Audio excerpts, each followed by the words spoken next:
Masret Betzad Afyutet, nous commençons à la deuxième ligne, Tanur Abanan.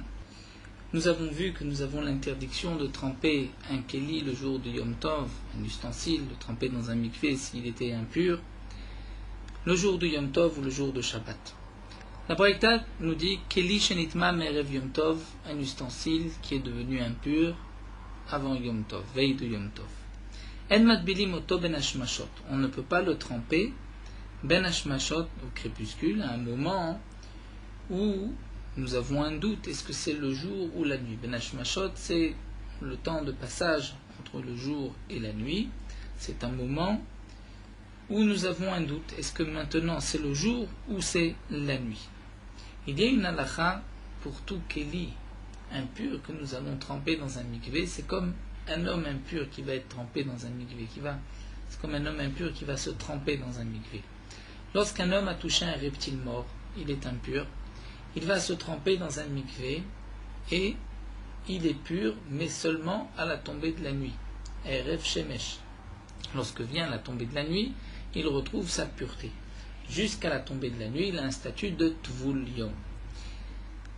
Pour le Keli, c'est la même chose. Un Keli qu'on a trempé aujourd'hui, il faut attendre la tombée de la nuit pour pouvoir utiliser ce Keli pour la Terouma, sinon le Keli peut rendre impur la Terouma, puisque le Tvul Yom est possède Bitrouma. Donc ici la Braïta nous dit, un Keli qui était impur avant Yom Tov, on ne peut pas le tremper Ben Hashmashot. Pourquoi? Étant donné que nous avons un Safek, est-ce que c'est jour ou nuit? Peut-être que c'est déjà la nuit, c'est déjà Yom Tov, et nous avons vu qu'on ne peut pas tremper un Keli Yom Tov. Rabbi Shimon Chezouri Omer, Rabbi Shimon Chezouri rajoute, il nous dit, Av Bechol en Matbilimoto, même en jour de semaine, même si ce n'est pas veille de Yom Tov, même un jour de semaine, on ne peut pas tremper un Keli dans le mikvé Ben Hashmashot, crépuscule. Pourquoi? Mipnei shetzarich erev shemesh, étant donné que chaque Keli qui a été trempé, pour qu'il soit pur, il faut attendre la tombée de la nuit.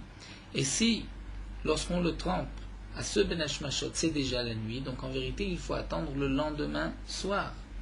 Et cet homme qui trempe aujourd'hui son mikvé Ben Hashmashot ne va peut-être pas attendre demain soir, il va penser que c'était encore jour et que une fois que la tombée de la nuit est arrivée, il pourra utiliser ce Keli.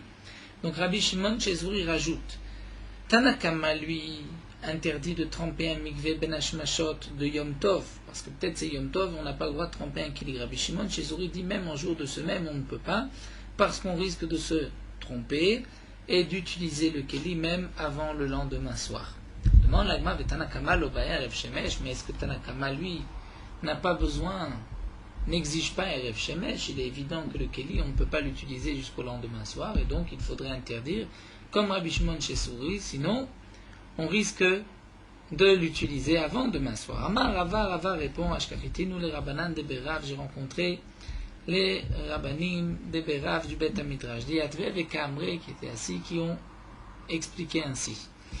Bemarshavато nikeret mitor masaf kamifligi. Les Khamim m'ont expliqué que la marloquette entre Tanakama et Rabbi Shimon Chezouri, c'est dans un cas très précis. Quelqu'un qui court Ben Hashmashot d'un jour de semaine pour tremper son Keli. Et la question est de savoir, est-ce que Marshavato, sa pensée Nikeret, peut être déduite mitor masav de ses actions, de son action ou pas?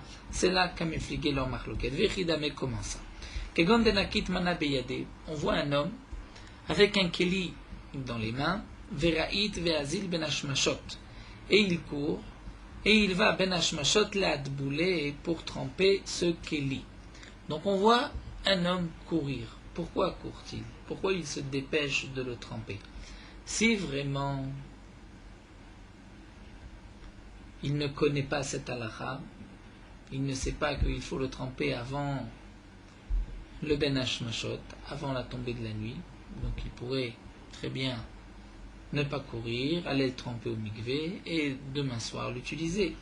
Donc puisque je vois que cet homme-là court, c'est qu'en vérité cet homme-là sait que j'ai besoin d'un Erev Shemesh. Et puisqu'il faut Erev Shemesh, donc lui se dépêche de tremper son Keli avant Ben Hashmashot. Il pense qu'il va pouvoir y arriver avant la tombée de la nuit.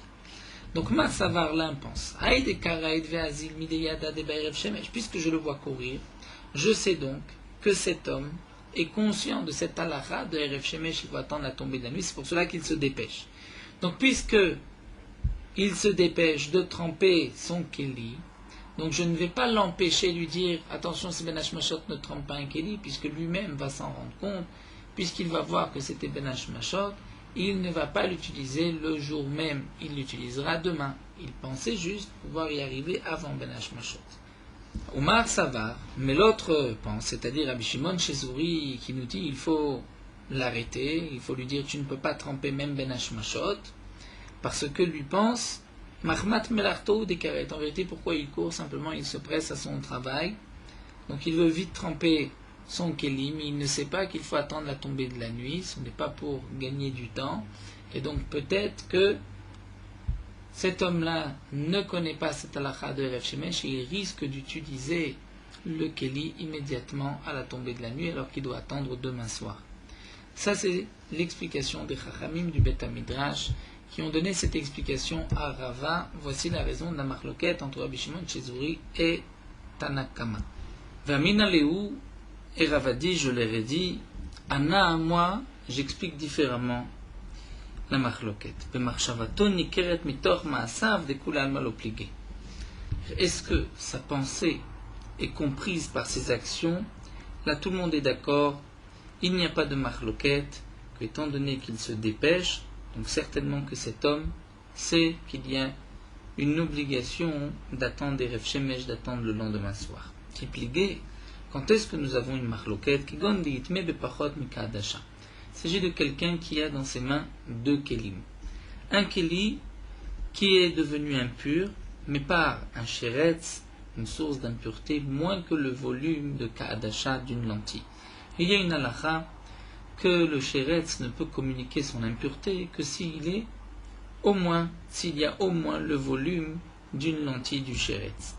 Donc le keli n'est pas impur. Et cet homme-là va telekamed et rabbanan. Vient poser la question au chachamim, l'ishlouye pour lui demander de pachot mikadasha itmiglo. Est-ce que ce keli qui est devenu impur par moins de kadasha, le keli est impur ou pas? Et il a en même temps un deuxième keli qu'il veut tremper ben hashmashot. Donc, Savar, l'impense, midéalogamir, Erev Shemesh namelogamir, puisque je vois qu'il ne connaît pas cette halakha de Pachot Mikadasha, il ne sait pas que c'est à partir du volume d'une lentille que le keli peut devenir impur, donc certainement qu'il ne connaît pas aussi cette halakha de Erev Shemesh. Omar Savar, mais l'autre pense que non.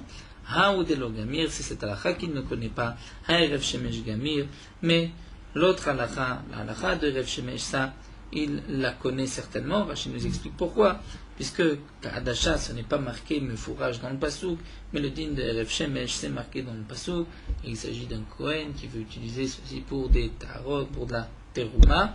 Et donc, je vais dire, cette halakha, il ne la connaît pas, mais l'autre halakha, il la connaît. Et donc, je ne dois pas l'empêcher de tremper ce keli. Il attendra le lendemain soir. Reprenons la Mishnah. Nous avons vu que Yom Tov, on ne peut pas tremper de kelim. Un homme peut se tremper dans un mikvé d'après Beth Hillel. Nous avons vu qu'on peut purifier de l'eau par le principe de hashaka, c'est-à-dire du contact entre l'eau qui se trouve dans le récipient et l'eau du mikvé. Mais on ne pourra pas tremper et profiter de l'occasion pour tremper le récipient où se trouve cette eau. Ensuite, la Mishnah termine au Madvidim migav legav michabura lechabura. Donc Rashi nous avait dit dans la Mishnah que nous verrons l'explication dans la Gemara. Voici maintenant l'explication Madvidim migav legav. On peut tremper migav legav, c'est-à-dire, on va dire, d'une chose pour l'autre. Tanu Rabbanan ketzad migav legav. Arotzel laasot gito al gav kado. Ve kado al gav gito. La Braïta nous dit, un homme qui a trempé ses kelim dans un mikvé pour pouvoir presser du vin en pureté, betahara. Et en fin de compte, il change d'avis et il veut presser des olives. Il peut changer d'avis et utiliser ses kelim pour des olives. Inversement aussi, s'il voulait presser des olives et qu'en fin de compte il décide de presser du vin, donc gat c'est pour le vin, bad ou kado c'est pour l'huile, eh bien, il peut utiliser les mêmes kelim, il n'a pas besoin, il n'est pas nécessaire de retremper les kelim dans un mikvé. Donc nous voyons de cette braïta que cette tvila n'est pas nécessaire. Donc puisqu'elle n'est pas nécessaire, on pourra aussi tremper Yom Tov des kelim pour pouvoir les utiliser migav lega, c'est-à-dire de son gat ou de son kad, c'est-à-dire pour les olives ou pour le vin. Le Barthénora et le Rambam rajoutent dans l'explication de cette braïta le point suivant. C'est que son idée était en vérité de presser du vin choulin, c'est-à-dire qui n'avait pas de kdusha, qui n'était pas maaser ou ni terouma. Et ensuite, il change d'avis, il veut presser des olives, mais qui ont une kdusha, comme maaser sheni ou comme terouma. Et normalement, comme nous le verrons Bezrat Hashem dans Masechet Chagiga, celui qui se trempe pour choulin doit encore une fois se tremper s'il veut s'occuper de Maaser Sheni. Si c'est trempé pour un Maaser Sheni, s'il a trempé des kelim pour Maaser Sheni, et qu'il veut maintenant les utiliser pour de la terouma, il doit encore une fois les tremper dans un mikvé. Pourquoi? Ce sont des ma'alot, mais des ma'alot, c'est-à-dire des degrés qui ne sont pas obligatoires. Et donc la braïta vient nous dire, si tu as décidé de presser du vin, choulin, et que tu changes d'avis pour des olives, ou le contraire, tu as décidé de presser des olives choulines et tu changes d'avis pour du vin, mais du vin maaser sheni ou du vin terouma, donc si tu veux, tu peux tremper les kelim dans un mikvé, mais tu n'es pas obligé. Puisque tu n'es pas obligé, donc Yom Tov, tu peux le faire aussi, puisque ça ne s'appelle pas, comme on a vu, metaken keli, comme l'avait expliqué Rava, étant donné que ce n'est pas obligatoire. De même, Ketzad mechabura le chabura, la braïta termine, que signifie, nous avons vu dans la Mishnah, d'une chabura pour une autre chabura, yaochel bechabura zo, verotze lechol bechabura acheret areshut biyado. Si quelqu'un mangeait dans une chabura, donc Rashi ici nous dit, il voulait manger dans une chabura son korban Pessah, et il était impur, ou ses ustensiles étaient impurs, et il se trempe pour cette chabura, pour ce groupe, et ensuite il change d'avis, il veut manger dans un autre groupe, il peut se tremper s'il veut, mais ce n'est pas obligé. Puisque ce n'est pas obligé, on peut le faire aussi Yom Tov, et là aussi le Rambam ajoute non pas chabura de Pessah, mais chabura par exemple de Maaser Sheni. Donc la Mishnah vient nous dire, lorsqu'il y a une tvila qui n'est pas obligatoire, ça on peut le faire Shabbat et Yom Tov, on peut tremper des kelim s'il n'y a pas d'obligation, c'est simplement une ma'ala, un degré en plus. Là nous allons commencer une nouvelle Mishnah avec une marloquette entre Bet Shammai et Bet Hillel à propos des korbanot le jour de Yom Tov. C'est vrai que la Torah nous dit le jour de Yom Tov, il y a le korban tamid qu'on doit sacrifier, qui est un korban ola. Il y a aussi korban moussaf. La Torah ordonne d'offrir des korbanot, sacrifier des korbanot au Bet Hamikdash le jour de Yom Tov. Korban moussaf, il y a une partie ola, il y a même un korban khatat. Donc même si c'est un korban qu'on ne va pas consommer, puisque le korban ola est entièrement brûlé sur le misbéach, malgré tout la Torah nous ordonne de les sacrifier le jour de Yom Tov. Au moment des trois fêtes, Pessah, Shavuot, Sukkot, la Torah donne une mitzvah de sacrifier des korbanot, chacun d'entre nous, chaque Ben Israël, a 2 korbanot, au moins 2 korbanot, c'est ce qu'on va appeler Olat Riya Veshlame Chagiga. Un korban Ola, puisqu'on est monté au Bet Hamikdash, et un korban Shlamim, Shlame Chagiga de la fête. Ce korban Ola et korban Shlamim vont être sacrifiés quand? Est-ce que le Yom Tov même ou seulement Chol HaMoed? Et à Shavuot, on ne pourra pas, donc le jour de Yom Tov, on laissera pour le lendemain. C'est ce que nous allons voir. Le problème est le suivant, c'est que un korban ola, on ne le consomme pas Yom Tov. Donc si on ne le consomme pas lorsqu'on va égorger, c'est pas pour nous. C'est pas sorke ochel nefesh, nous n'avons pas l'obligation de le faire aujourd'hui, ça peut attendre demain. Pour le korban shlamim, nous allons voir que c'est vrai que ce korban peut être consommé, mais il y a aussi un autre problème, c'est que lorsqu'on apportait un korban, il fallait poser ses mains dessus, s'appuyer sur le korban, la smicha, et comme on s'appuie de toutes ses forces, ça rentre dans l'interdiction de monter sur une bête. On n'a pas le droit de monter sur une bête Shabbat ou Yom Tov, et donc on n'a pas le droit non plus de s'appuyer et d'utiliser, si on veut dire, des animaux le jour de Shabbat ou Yom Tov. Donc Bet Shammai nous disent, Bet Shammai oui, Mevim Shlamim Ven Somchim Aleim. On peut apporter un korban shlamim le jour de Yom Tov, étant donné que même les propriétaires vont pouvoir en consommer. Ven Somchim Aleim, on ne pourra pas poser les mains dessus, puisqu'on n'a pas le droit d'utiliser un Baal Chai, une bête Yom Tov, donc il faudra faire la smicha avant Yom Tov. Aval lo olot, mais on ne pourra pas apporter un korban ola, étant donné que le korban ola est entièrement brûlé sur le misbeach. Ça, c'est l'avis de Bet Shammai. Bet Hillel omrim mevim shlamim ve'olot ve'somchim aleim. Bet Hillel nous disent, on peut apporter un korban shlamim, un korban ola, et on peut aussi faire la smicha, il n'y a aucun problème. Donc, nous allons voir quelle est exactement la machloket. Donc, il est évident, comme le précise Rashi, que pour le korban tamid, le korban moussaf, étant donné que c'est un korban tzibour, que la Torah nous a ordonné de les sacrifier, il n'y a pas du tout de question là-dessus. La seule question qui se pose, c'est à propos d'autres korbanot, ni tamid, ni moussaf. Et là, nous allons voir, Oula va nous expliquer leur machloket. Amar Oula. Machloket b'shlamei chagiga, l'ismoch, ve'olat riya, l'ekaref. Ici, nous dit Ola, nous avons donc notez que dans la Mishnah, la machloket entre Bet Shammai et Bet Hillel, c'est est-ce qu'on peut apporter un korban ola. Bet Shammai nous disent non, Bet Hillel nous disent que oui. Et aussi, le korban shlamim, c'est vrai que tout le monde est d'accord qu'on peut le sacrifier, mais est-ce qu'on peut faire la smicha du korban shlamim? Donc Oula nous dit, toute leur machloket, c'est shlamei chagiga, c'est-à-dire le shlamim qu'on doit apporter puisqu'on est monté au Bet Hamikdash, le shlamim des 3 fêtes. Est-ce qu'on a le droit de poser les mains dessus? Ve'olat riya l'ekarev, et aussi ce korban ola qu'on doit apporter lorsqu'on montait au moment des 3 fêtes, est-ce qu'on peut le sacrifier ou pas? Des Bet Shammai c'est vrai, Bet Shammai nous disent que non. Pourquoi? Vechagotem oto chag lashem, puisque dans la Torah c'est marqué vechagotem oto, c'est-à-dire vous fêterez une fête pour Hachem, signifie vechagotem oto par le korban chagiga. Donc j'apprends de ce pasuk chagiga in olatriya lo. La Torah dit tu peux sacrifier korban chagiga, mais ola non. Au Bet Hillel savrem, Bet Hillel dit puisque dans le pasuk c'est marqué chag l'Hachem. Donc l'Hachem kol de l'Hachem, tout ce qui est pour Hachem, même un korban ola on peut le sacrifier Yom Tov.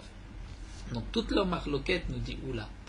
Est-ce qu'on peut le sacrifier ou pas? Est-ce qu'on peut poser les mains ou pas? C'est seulement shlamei chagiga et olatriya. Mais un korban ola, un korban shlamim, nedarim ou nedavot, un don, un cadeau. Quelqu'un veut offrir un korban ola, un korban shlamim, aval nedarim ou nedavot, des dons et des cadeaux, des vrais akol, un krevim biyom tov, tout le monde est d'accord qu'on ne peut pas les sacrifier yom tov, et même un korban shlamim qu'on peut consommer, on ne peut pas le faire yom tov, étant donné qu'on pourra le faire le lendemain. Vechanamar Ravada Barava, et de même Ravada Barava nous dit que nedarim davot en krevim biyom tov, les korbanot ola ou shlamim, qui sont des cadeaux et des dons, on ne peut pas les sacrifier Yom Tov. Métivé, et la Gemara va objecter, va poser une question sur Oula. C'est marqué Amar Rabbi Shimon ben Elazar. Rabbi Shimon ben Elazar nous dit Lo nechleku Bet Shammai Bet Hillel al ola shena shel Yom Tov shena kreva be Yom Tov. Donc là, Rabbi Shimon ben Elazar nous dit Bet Shammai et Bet Hillel ne sont pas en machloket sur un korban ola qui n'est pas de Yom Tov, c'est-à-dire une nedava. Shena kreva be Yom Tov, qu'on ne peut pas le sacrifier Yom Tov. Ve'al shlamim shen shel Yom Tov shkrevim biyom Tov. Mais là, Rabbi Shimon ben Elazar, on note bien, précise, que les shlamim de Yom Tov, tout le monde est d'accord qu'on peut les sacrifier Yom Tov. Alman nechleku, où est-ce que se situe la machloket entre Bet Shammai et Bet Hillel? Al ola shei shel Yom Tov, donc la ola triya de Yom Tov, ve'al shlamim she'enam shel Yom Tov, et un korban shlamim qui n'est pas de Yom Tov, c'est-à-dire neder ou nedava. Chez Bet Shammai omrim lo yavi, ou Bet Hillel omrim yavi. Bet Shammai nous disent que non, et Bet Hillel nous disent que oui. Donc là, dans les mots de Rabbi Shimon ben Elazar, on voit qu'un shlamim she'enam shel Yom Tov, donc nedarim ou nedavot, d'après Bet Hillel, on peut les sacrifier, où là nous a dit que aussi bien korban ola que shlamim, ils sont nedarim davot, qui ne sont pas de la fête, on ne peut pas les sacrifier. Donc, nous avons une contradiction, une question contre Oula.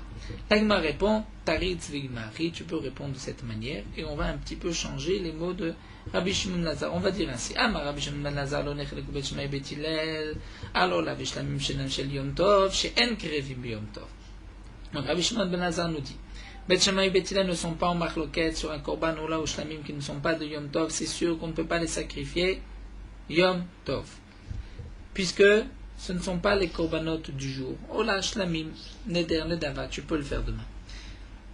Donc comme Oula. Ve'al shlamim shen shel Yom Tov, des shlamim de Yom Tov. Tout le monde est d'accord chez Kerevim bi Yom Tov, comme nous l'avons vu, puisque toute leur marloquette, c'est est-ce qu'on peut poser les mains ou pas. La smicha. Mais al manechleku, sur quoi il y a une marloquette? Al Ola shi shel Yom Tov, la Ola triya du jour de Yom Tov. Chez Bet Shemay omrim lo yavi, ou Bet Hillel omrim yavi, Bet Shemay disent que non, et Bet Hillel nous disent que oui. Donc on maintient les paroles de Oula. Si c'est un korban nedarim ou nedavot,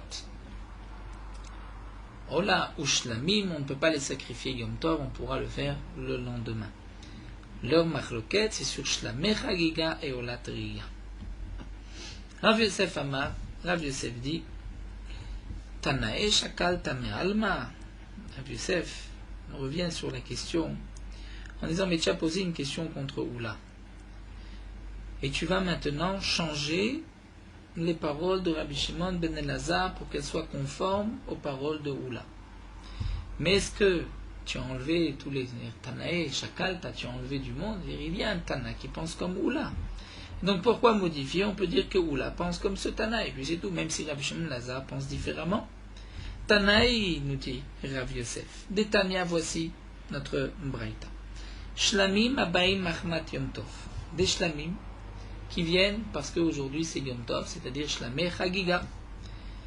Be Yom Tov, est-ce que le Yom Tov on peut les sacrifier? Bet Shammai Omrim Somech Aleim Erev Yom Tov Shchatan Be Yom Tov. Bet Shammai disent on pourra faire la smicha avant Yom Tov et les égorger Yom Tov. Bet Hillel Omrim Somech Aleim Be Yom Tov et Shchatan Be Yom Tov. On peut faire la smicha et les égorger Yom Tov à propos des Shlamei Simcha.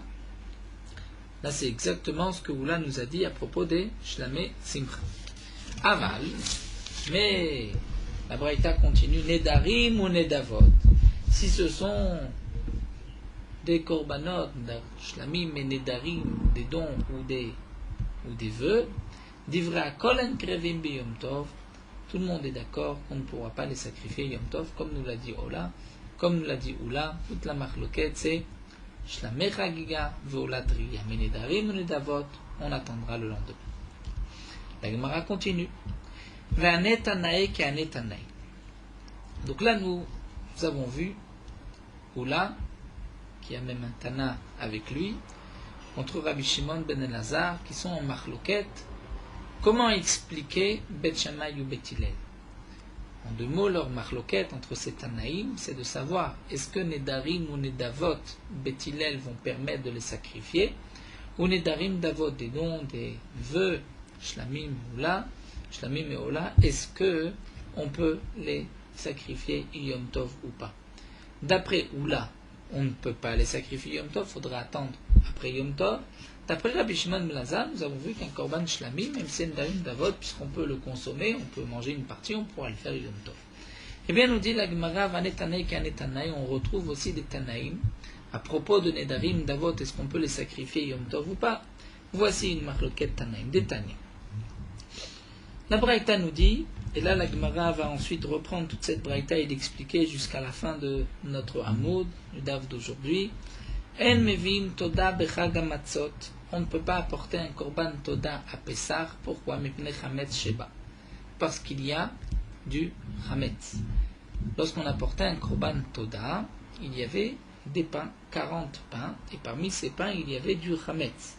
Et puisqu'à Pessah on ne peut pas apporter les pains chametz, puisque c'est interdit à Pessah, donc on ne peut pas sacrifier de korban toda. Velo be'atzeret, ni à Shavuot, on ne pourra pas apporter un korban toda. Pourquoi? À Shavuot, il n'y a pas d'interdiction de chametz, mais Yom Tov, parce que c'est un Yom Tov. Et puisque c'est Yom Tov, et que toda c'est nedarim ou nedavot, c'est un don, un cadeau qu'on veut offrir, il n'y a pas d'obligation d'apporter ce korban toda, donc on ne pourra pas le faire Yom Tov. Aval, Mevi Adam Todato Bechag Sukkot, mais un homme pourra apporter sa toda pendant la fête de Sukkot, c'est-à-dire à Chol HaMoed, puisque Yom Tov, nous venons de voir qu'on ne peut pas. Donc d'après ce Tanakama, ce premier Tana, un korban toda, on ne peut pas le sacrifier Yom Tov, on peut le sacrifier Chol HaMoed, mais pas Chol HaMoed de Pessah. Rabbi Shimon Omer, Rabbi Shimon dit, Areu Omer, Rabbi Shimon reprend un pasuk. C'est marqué Bechag HaMatzot ou Bechag HaShavot ou Bechag HaSukkot. Lorsque la Torah termine pour les lois des trois fêtes, la Torah dit 3 fois dans l'année, on doit monter au Bet Hamikdash, B'chag HaMatzot, B'chag Shavuot, B'chag HaSukkot, il ne faut pas venir les mains vides. Donc le Pasuk fait un lien ici, Chag HaMatzot, Pesach, Shavuot et Sukkot, pour nous dire, Kol Sheba B'chag HaMatzot, Ba B'chag HaShavuot, ce que tu peux apporter à Pesach, tu peux aussi l'apporter à Shavuot, et tu pourras l'apporter à Sukkot. V'chol Shelo Ba B'chag HaMatzot, Eno Ba B'chag HaShavuot, B'chag HaSukkot, et tout ce que tu ne peux pas apporter à Pessah, tu ne pourras pas non plus sacrifier ni à Shavuot ni à Sukkot. Nous verrons exactement qu'est-ce que Rabbi Shimon veut nous dire, mais si on comprend bien, ça voudrait dire que le Korban Toda, je ne peux pas le sacrifier même à Sukkot, puisque je ne pouvais pas le faire à Pessah. Nous allons voir. Ce n'est pas exactement cela le pshat de Rabbi Shimon. Rabbi Eliezer et Rabbi Shimon Omer. Maintenant nous avons Rabbi Eliezer et Rabbi Shimon qui nous dit Mevi Adam Todato Bechag HaSukkot V'yotzeba Yidei Chovato Mishum Simcha Ve'en Yotzeba Mishum Chagiga.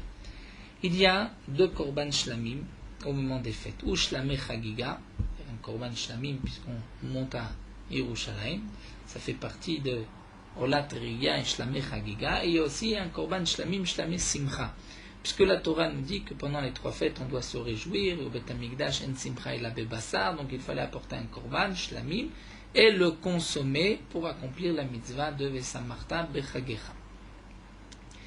Nous avons aussi une règle.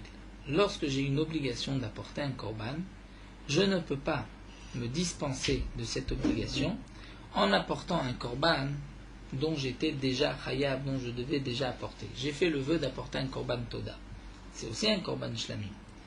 Donc je pourrais profiter de l'occasion et dire, tiens, puisque quand je vais au Bet Hamikdash, je dois apporter un korban shlamé chagiga, peut-être que je peux profiter et m'acquitter avec ce korban toda. Eh bien non, étant donné que j'ai une obligation, je ne peux pas m'acquitter d'une autre obligation de cette première obligation. Mais pour Simcha, c'est ce que le Tana vient nous dire, mais viadam todato bechag HaSukkot, je peux apporter mon korban toda à la fête de Sukkot, v'yotzeba yidei chovato mishum simcha, mais m'acquitter de la mitzvah de Simcha, de me réjouir, puisque la Torah m'ordonne de manger de la viande et de me réjouir. Donc, je vais me réjouir avec le korban toda. Sur cela, je n'ai pas de problème, puisque si ceci n'est pas considéré comme la même obligation que le shlamé chagiga, et donc je peux m'acquitter de cette mitzvah. Rashi nous dit, prenons un exemple, si quelqu'un avait un bechor ou un maaser bema, il n'a pas besoin d'apporter un korban shamim puisqu'il a de la viande. Donc là aussi j'ai de la viande, mon korban toda. Mais Yotzeba Mishum Chagiga, je ne peux pas m'acquitter de mon obligation de Chagiga, puisque ça c'est Davar chez Bechova, j'ai l'obligation d'apporter un Shlamé Chagiga, ce Korban Shlamim, je ne peux pas m'acquitter de mon obligation avec un Korban Toda qui m'est déjà obligatoire.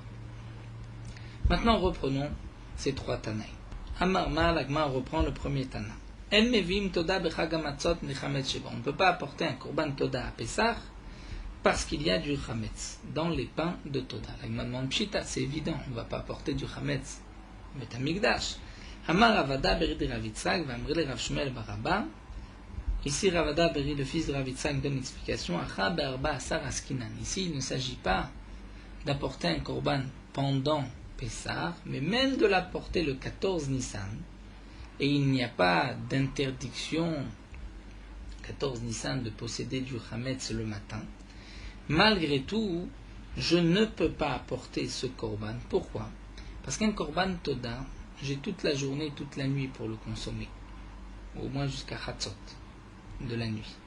Mais là, étant donné que c'est le 14 Nissan, à partir de la 4e heure, on ne doit plus manger de chametz, minatora à partir de Chatzot.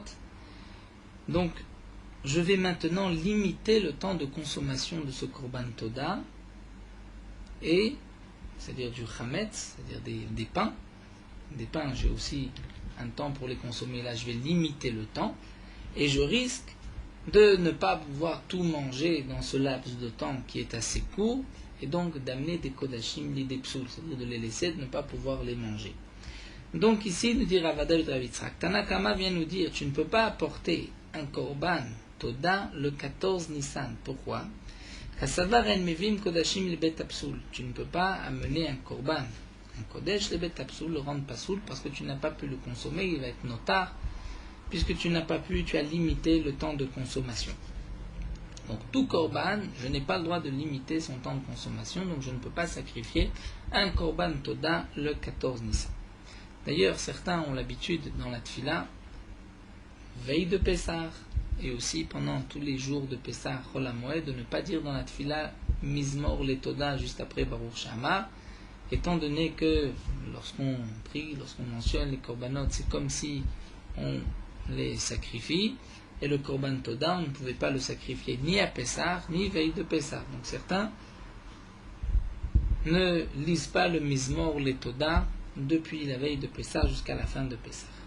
Donc Tanakama nous a dit, même la veille de Pessah, tu n'apportes pas de korban Toda. Velo ba'atzeret, et ni à Shavuot, mipnei shu Yom Tov, parce que c'est un jour de Yom Tov. Et le Tana pense qu'à savoir nedarim et nedavot en kerevim Yom Tov. Donc un korban Toda qui est un don ou un vœu, tu ne peux pas le sacrifier Yom Tov, comme nous l'avons vu d'après Oula. Aval, mevi adam todato bechag à Sukkot, mais on peut apporter son korban Toda à Sukkot quand ça est mat. Il est ma Yom Tov atzmo, si c'est à Yom Tov, amarta velo ba'atzed neshu Yom Tov, tu viens de dire qu'à Shavuot tu ne peux pas, parce que à Shavuot il n'y a qu'un seul Yom Tov. Donc ça ne peut pas être le Yom Tov de Sukkot, et là, becholo shel moed achol hamoed. Donc voici l'explication de Tanakama. Maintenant voyons voir Rabbi Shimon. Rabbi Shimon omer bechag hamatzot bechag Shavuot bechag Sukkot. Puisque dans le pasuk c'est marqué les trois fêtes en même temps, Kol Sheba Bechag HaMatzot, Bechag HaShavuot, Bechag HaSukkot, tout ce qu'on peut sacrifier à Chag HaMatzot, on peut aussi le faire à Shavuot et à Sukkot, Kol Sheba Bechag HaMatzot, Bechag HaShavuot, Bechag HaSukkot. Et tout ce qu'on ne peut pas faire à Pessah, on ne peut pas le faire non plus à Shavuot et à Sukkot. L'Agma demande vraiment, Matrifla Rabbi Zira. Rabbi Zira s'étonne et pose la question suivante. Rashi nous explique que tel qu'on comprend maintenant Rabbi Shimon, c'est-à-dire que Rabbi Shimon va nous interdire même de sacrifier des nedarim, nedavot, un korban toda, même à Chol HaMoed de Sukkot, c'est étonnant. Et l'Agma demande, Ashtas lute mesaltinan, nedarim, nedavot, mevaye. Si déjà, pendant Chol HaMoed, on a le droit, nous dit Rashi, de ramasser des bois dans le champ, même du bois qui était attaché à la terre, on a le droit de les couper si on en a besoin pour la fête. Donc l'Agma demande si déjà on a le droit, Chol HaMoed, de couper du bois, de le ramasser pour la fête. Est-ce que Nedarim Davot Mevaye, est-ce que la question se pose, est-ce qu'on peut apporter un korban Neder ou Nedava? Il est évident qu'on peut l'apporter, le sacrifier ce korban. Donc comment Rabbi Shimon vient nous interdire d'apporter un korban Toda à Chol HaMoed? Amar Abaye répond, Be'akrava kule alma l'obligé. Abaye répond, en vérité, tout le monde est d'accord qu'à Chol HaMoed, on peut sacrifier un korban Toda, il n'y a aucun problème pour le Chol HaMoed de Sukkot. Koulal mal plié des charrets, tout le monde n'est pas en marloquette que c'est permis, tout le monde est d'accord que c'est permis. Qui plié? Où se situe la marloquette? Les mikam alea bebal teacher. C'est par rapport au din de Bal Teacher. Le din de Bal Teacher, c'est une halakha, toute une sugia que nous verrons dans Masechet Rosh Hashanah, où la Torah nous dit, lorsque tu fais un vœu ou un don, tu ne dois pas tarder à payer ta dette. Si c'est un korban, tu dois rapidement sacrifier ce korban. Et nous avons toute une marloquette dans Masechet Rosh Hashanah, à partir de quand on transgresse Bal Teacher. Combien de temps, si on tarde à apporter le korban, on transgresse Bal Teacher, la Torah dit ne tarde pas. D'après Rabbi Shimon, c'est trois fêtes. Pessah, Shavuot, Sukkot, mais dans l'ordre. C'est-à-dire d'abord Pessah, ensuite Shavuot, Sukkot. Si quelqu'un fait un vœu juste avant Shavuot, eh bien il a encore Shavuot, Sukkot et Pessah, Shavuot, Sukkot avant de transgresser. D'après un autre Tanakama dans Masechet Rosh Hashanah, les trois fêtes, même si elles ne sont pas dans l'ordre, dès qu'on a passé les trois fêtes, il y a Bal Teacher. Donc ici la Gemara va nous expliquer que toute leur marloquette c'est par rapport au din de Bal Teacher, surtout que ce din de Bal Teacher des trois fêtes est appris du même pasuk que nous avons vu, puisque dans la Gemara de Rosh Hashanah, la Gemara explique pourquoi la Torah répète Bechag HaMatzot, Bechag HaShavuot ou Bechag HaSukkot, étant donné que juste avant dans les psukim on nous parle de la fête de Pessah, de Sukkot et de Shavuot. Donc pourquoi la Torah répète Bechag HaMatzot, Bechag HaShavuot, Bechag HaSukkot? C'est que la Torah vient nous dire attention, Velo Yireh Fanai Rekam, ne vient pas, Velo Yireh Pene Hashem, Rekam, ne voit pas la face d'Hashem, les mains vides, c'est-à-dire apporte tes korbanot, et ne tarde pas les 3 fêtes, et puisque c'est marqué dans l'ordre, Matzot, Shavuot, Sukkot, donc c'est Pessah, Shavuot, Sukkot d'après Rabbi Shimon. Donc ici la Gemara nous explique, voici leur machloket. Tanakama Sava, Shalosh Regalim Amarachmana Afilu Sheke Sidran. Tanakama dit, comme Tanakama dans Masret Rosh Hashanah, lorsque vont passer les 3 fêtes, même si ce n'est pas dans l'ordre, on transgresse Baal Te'acher. Puisque le Passouk n'avait pas besoin donc de répéter ces 3 fêtes, et la Torah le répète, c'est pour nous dire les 3 fêtes, même si ce n'est pas dans l'ordre. Donc maintenant, nous explique Rashi, voici ce que Tana Kalma vient nous dire. Il vient nous donner un conseil. Il vient dire attention, tout celui qui a un Korban Toda, il doit se presser de le sacrifier à Sukkot, même si c'est la première fête après son Neder. C'est-à-dire lorsque Tanakama a dit on peut apporter le Korban Toda à Sukkot, et Rabbi Shimon vient dire on ne peut pas à Sukkot, c'est sûr que Rabbi Shimon ne vient pas dire qu'on ne peut pas sacrifier un Korban Chol HaMoed, Nedarim ou Nedavot. Mais Tanakama a voulu dire autre chose. Tanakama a voulu dire la chose suivante. Tu amènes ton Korban Toda la première fête, même si tu viens de faire ton vœu juste avant Sukkot, je te conseille rapidement d'apporter ton Korban à Sukkot. Pourquoi? Parce que si tu ne te déplaces pas au courant de l'année pour aller au Beth Amikdash, et que tu laisses passer la fête de Sukkot, donc quand est-ce que tu reviendras au Beth Amikdash? À Pessah, tu ne pourras pas offrir ton Korban Toda. À Shavuot, tu ne pourras pas non plus, puisque c'est Yom Tov, et si Shavuot arrive et que tu n'as pas apporté ton Korban, tu as transgressé Baal Te'acher, puisque tu as donc laissé passer Sukkot, Pessah et Shavuot. Donc, Tanakama vient te dire, si tu es devant Sukkot, dépêche-toi d'apporter ton Korban, parce que si tu ne l'amènes pas maintenant et que tu ne te déplaces pas au courant de l'année, donc jusqu'à Shavuot, obligatoirement tu auras transgressé. Rabbi Shimon vient dire non, Kesidran inch lo, Kesidran lo. Quand est-ce qu'il y a Baal Te'acher? Seulement dans l'ordre. Dans l'ordre, c'est-à-dire Pessah, Shavuot, Sukkot. Et si tu as fait ton vœu juste avant Sukkot, tu ne transgresseras Baal Te'acher que l'année prochaine après Sukkot. Donc Rabbi Shimon vient dire, si tu as fait ton vœu juste avant Sukkot, c'est pas grave, tu as le temps jusqu'à l'année prochaine. Et donc, voici ce que Rabbi Shimon vient dire. Tout ce que tu as sacrifié, Bechag HaMatzot, c'est-à-dire Kol Sheba Bechag HaMatzot, ce que tu peux sacrifier à Matzot, c'est-à-dire lorsque tu as fait un vœu juste avant Pessah, et que la première fête que tu pouvais apporter ce Korban, c'est effectivement Pessah, alors dépêche-toi de le faire, fais-le à Pessah, à Shavuot ou à Sukkot, parce que sinon tu transgresseras Baal Te'acher. Et tout ce qui, comme nous avons vu dans les mots de Rabbi Shimon, ne vient pas à Chag HaMatzot, c'est-à-dire lorsque ton vœu n'était pas juste avant Pessah, donc tu n'avais pas besoin de l'amener la première fête, tu n'avais pas encore fait de vœu, mais tu l'as fait avant Shavuot ou avant Sukkot.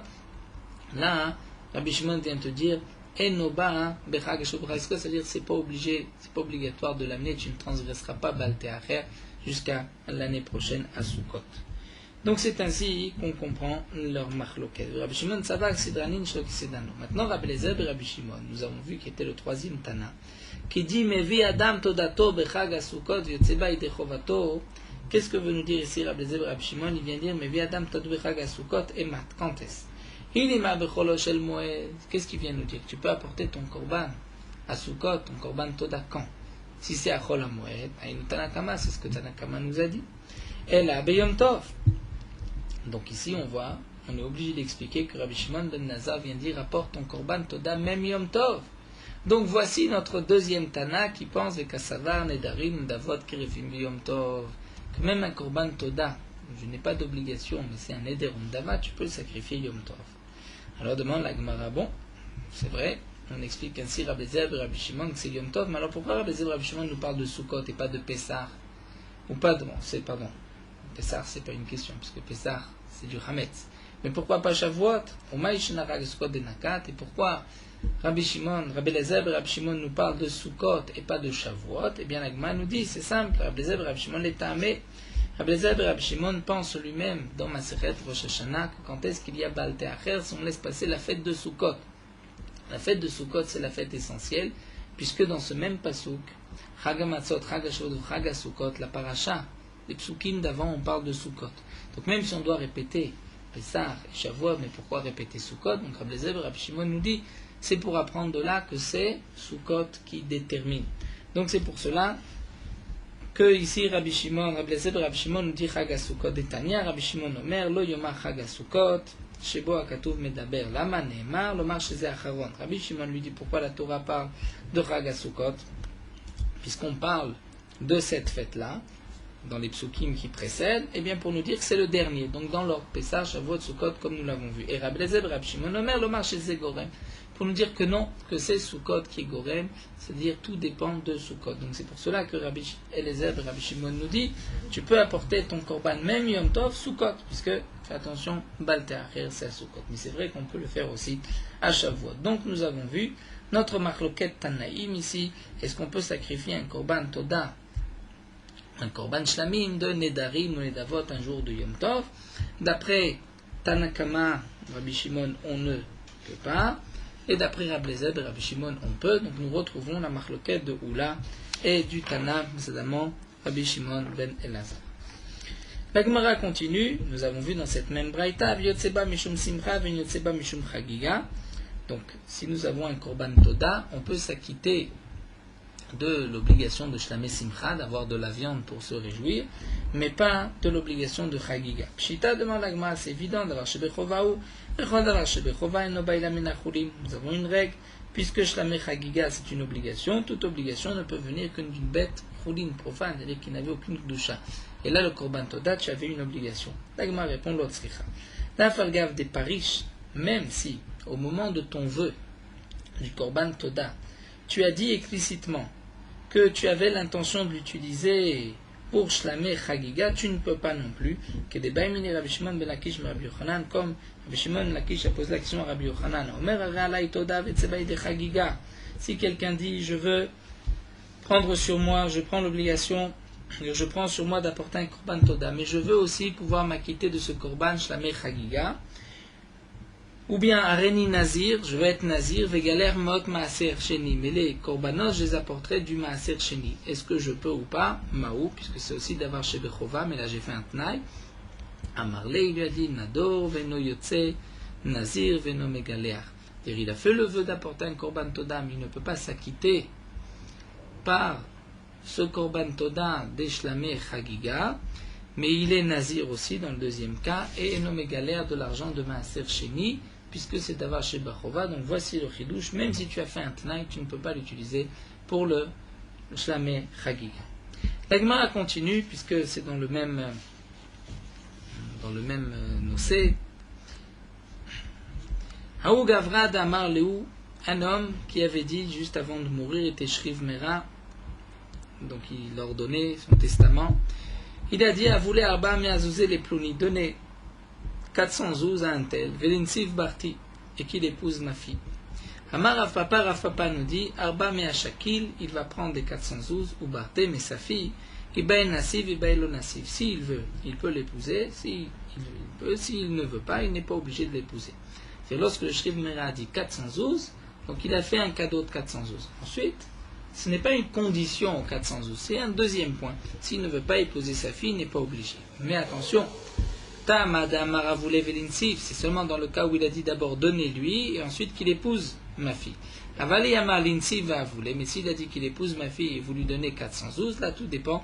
Inasib Shakil, Nasib le Shakil. S'il a épousé sa fille, il prend, sinon il ne prend pas. Et la Gemara termine ici. Yetiv Merimar avec Amal Hashmata Mishmed de Nafshe.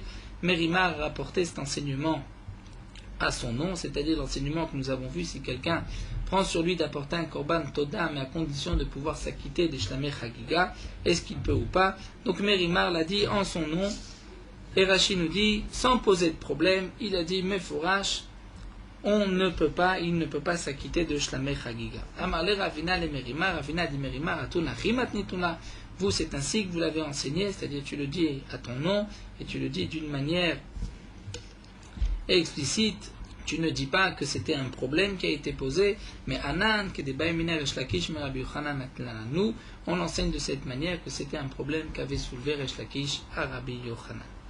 Voilà, nous allons nous arrêter ici, on terminer cette première soubia de Ndarim Ndavot de Yom Tov.